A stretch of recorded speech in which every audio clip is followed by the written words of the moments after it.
Assalamualaikum warahmatullahi wabarakatuh. Anak-anak sekalian kelas 5 yang sangat saya cintai, gimana kabarnya pada hari ini? Mudah-mudahan sehat semua, mudah-mudahan semangat semua belajar walaupun dalam keadaan jarak jauh. Harus semangat, semangatnya sama seperti ketika belajar tatap muka. Dalam keadaan seperti ini, kondisi darurat, dalam keadaan apapun belajar, hati harus senang, hati harus riang. Kalau hati senang, kalau hati riang, insya Allah mudah mendapat. Amin ya rabbal alamin. Anak-anakku sekalian, kelas 5 yang sangat saya cintai, pada pagi hari ini kita akan belajar tematik dengan tema ide pokok dan kalimat utama. Ide pokok, apa itu ide pokok? Apa itu kalimat utama? Dan bagaimana kita mencari ide pokok dan bagaimana kita mencari kalimat utama pada hari ini, pagi ini yang cerah, pagi ini yang penuh dengan barokah. Kita akan belajar bersama-sama. Anak-anak sekalian yang sudah punya LKS, yang sudah beli LKS, buka LKS-nya halaman 10. Pelajaran bahasa Indonesia dengan tema ide pokok dan kalimat utama. Anak-anak sekalian, sambil mendengarkan Ustaz Saiful menjelaskan, lihat bukunya. Ide pokok dan kalimat utama. Nanti anak-anak sekalian baca berulang-ulang, ya, baca berulang-ulang sehingga bisa mencerna keterangan Ustaz Saiful dengan baik. Ide pokok itu adalah inti atau dasar permasalahan dari satu teks. Ingat ya, ide pokok itu adalah inti atau permasalahan dari satu teks. Pesan yang ingin disampaikan oleh penulis dalam satu paragraf itu adalah ide pokok. Ide pokok berisi tentang gagasan dasar, ya, ide-ide penulis yang termuat dalam satu teks itu disebut dengan ide pokok. Ide pokok dalam teks sering juga disebut dengan pikiran, pokok pikiran atau gagasan utama. Jadi saya ulangi anak-anak sekalian, ide pokok itu adalah dasar permasalahan yang terdapat dalam satu paragraf atau dalam satu teks. Itu namanya ide pokok. Inti pesan dari penulis apa? Itu adalah ide pokok. Setiap paragraf itu ada ide pokoknya. Nah, ide pokok ini biasanya disebut dengan pokok pikiran atau gagasan utama suatu teks, gagasan utama suatu paragraf. Itu adalah ide pokok. Sedangkan kalimat utama, apa yang dinamakan dengan kalimat utama adalah kalimat utama itu adalah, ya, suatu kalimat yang berisi informasi, suatu kalimat yang berisi informasi utama yang menjelaskan dasar permasalahan dalam teks. Ingat ya, jadi kalimat utama itu adalah berisi informasi atau pesan utama yang menjelaskan dasar permasalahan dalam teks. Kalimat utama ini biasanya ada di awal dan juga biasanya ada di akhir. Dalam satu paragraf, dalam satu teks, untuk menentukan mana kalimat utamanya, kalimat utama itu biasanya ada di awal atau ada di akhir. Kalimat utama yang ada di awal itu disebut dengan kalimat utama induksi, ya. Jangan sampai lupa. Kalimat utama yang ada di awal teks, kalimat utama yang ada di awal paragraf itu biasanya disebut dengan kalimat utama induksi. Nah, kalimat utama yang ada di akhir teks atau kalimat utama yang ada di akhir paragraf disebut dengan kalimat utama deduksi. Jadi kalimat utama itu ada dua tempat. Ada di awal teks disebut dengan induksi, dan ada di akhir teks disebut dengan kalimat utama deduksi. Itu anak-anak sekalian pengertian tentang ide pokok dan kalimat utama.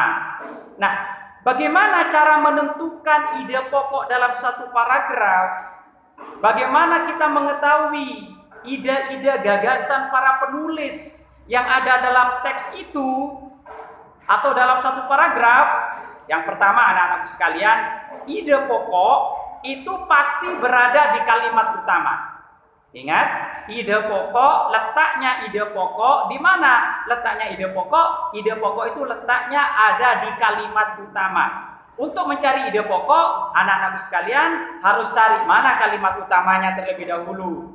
Kalimat utama itu ada di awal kalimat atau di akhir kalimat. Kalau sudah menemukan, anak-anak sekalian sudah menemukan kalimat utamanya, entah di awal ataupun di akhir, maka carilah ide pokoknya, carilah pokok pikirannya, carilah gagasan utama dalam teks itu. Ide pokok atau gagasan utama itu berada di kalimat utama. Masing-masing paragraf, masing-masing teks, kalimat ide pokoknya pasti berada di kalimat utama. Ya, cari. Bagaimana cara menentukan kalimat, cara menentukan ide pokok yang berada di kalimat utama, Ustadz? Anak-anak sekalian, memang untuk menentukan ide pokok ini tidak semudah 1 kali 2 kali belajar. Memang terus menerus. Kenapa? Karena ide pokok ini adalah inti dasar dari suatu teks. Nanti cara mencarinya adalah ketika ada suatu kalimat utama ini nanti ada beberapa kalimat yang dibuang, ada beberapa kalimat yang tidak penting. Yang paling substansi, yang paling penting, nah itulah yang namanya ide pokok. Coba kita latihan anak-anak sekalian, buka halaman 10. Biar anak-anak sekalian mengerti bagaimana cara menentukan kalimat utama dan bagaimana cara mencari ide pokok yang berada di dalam kalimat utama. Anak-anak sekalian, kita lihat halaman 10 yang ada di dalam kotak itu. Ustaz Saiful tidak akan membaca. Anak-anak baca sendiri nanti. Aves atau burung merupakan vertebrata berdarah panas yang bergerak dengan cara mengepakkan sayapnya dan seterusnya. Ya, saya kasih tahu anak-anak sekalian, pada teks ini kalimat utama berada di awal.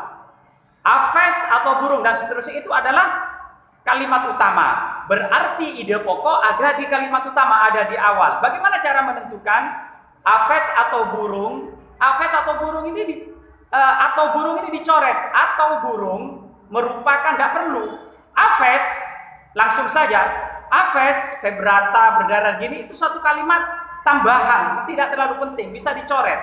Pokok ide dalam kalimat tersebut adalah aves bergerak menggunakan sayap. Setelah dibuang beberapa kalimat yang dianggap tidak terlalu penting, sehingga ada suatu kalimat inti, ya, ide pokok adalah aves bergerak mengepakkan sayap atau aves bergerak menggunakan sayap. Itulah anak-anak sekalian ide pokok. Cara menentukan ide pokok seperti itu.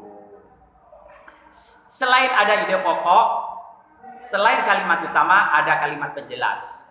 Kalimat penjelas itu adalah kalimat yang menjelaskan, kalimat yang mengiri, kalimat yang menjabarkan kalimat utama. Itulah kalimat penjelas. Jadi kalimat penjelas itu kalimat yang mengiringi kalimat utama, atau kalimat yang menjabarkan, merinci secara detail cara dan bagaimananya kalimat utama. Itulah yang disebut dengan kalimat penjelas.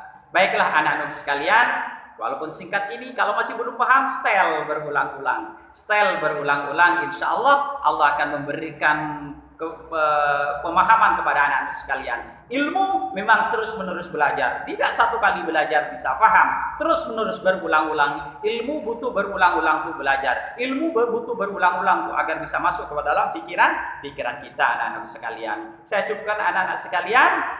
pada tema hari ini belajar tentang ide pokok, kalimat utama, kalimat penjelas, bagaimana menentukan ide pokok, bagaimana mencari kalimat utama. Saya rasa cukup sekian, nanti disambung pada tema berikutnya. Mudah-mudahan ada manfaatnya. Jaga kesehatan terus, jaga imunitas terus, supaya kita selalu sehat dan supaya kita semangat untuk belajar, menambah ilmu kita, dan mudah-mudahan kita selalu dilindungi oleh Allah Subhanahu wa taala. Saya cukupkan sekian, mudah-mudahan ada manfaatnya. Assalamualaikum warahmatullahi wabarakatuh.